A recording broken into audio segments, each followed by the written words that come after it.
So ultimately, the bottom line is we hang on to our resentments and our grievances and refuse to forgive because we think that it will somehow protect us.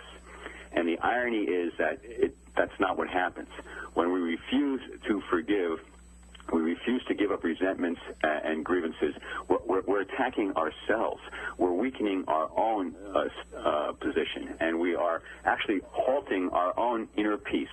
The more we withhold forgiveness from others, we're withholding forgiveness from ourselves. The more we resent and judge others, the more we're resenting and judging ourselves. So the irony is that we think that we're doing ourselves some kind of favor by not forgiving and hanging on to our resentments and not forgetting, but it's false. We're really just sabotaging ourselves one more time.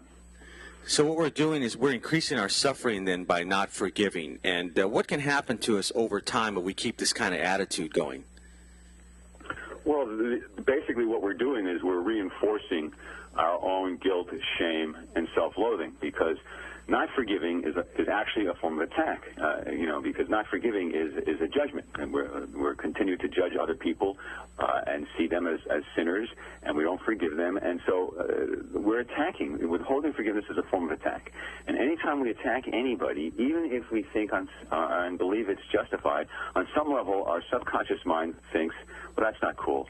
It's not a good thing to attack somebody else, to attack another human being, and so that creates our guilt and shame, and reduces our self-esteem, increases our self-loathing. And so over time, the more we are building up more shame, more guilt, more self-loathing, the subconscious mind is then going to contribute to our self-sabotaging behaviors, and we're not going to attract and manifest the life that we want.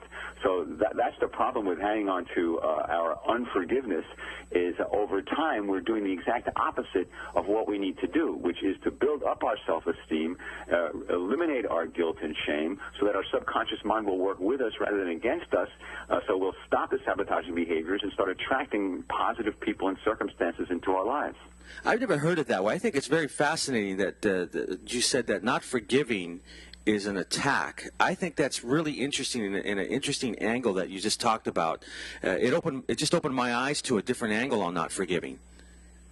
Yeah, because a lot of times people think that, well, no, I have a right to not forgive. I mean, I've been hurt. I was victimized, so I have a right to it. And the thing is, sure, we're not saying you don't have a right to it, but we're just saying, what's the point of it? Why do something that's actually self-destructive?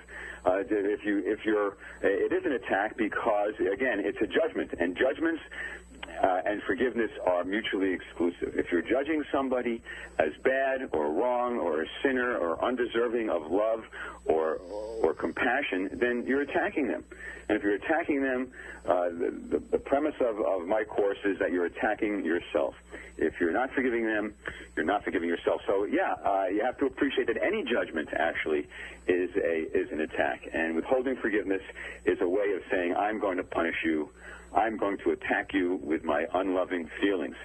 And so every time we release our attack thoughts, every time we release our judgmental thoughts, every time we turn the other cheek and forgive others for they know not what they do, whatever kind of thing we want to use to help us to forgive, every time we do that, we are healing ourselves. We're healing our own wounds, our own self-loathing, our own shame and guilt, and that will eventually, restore our peace of mind and help us to get the things we want in our life.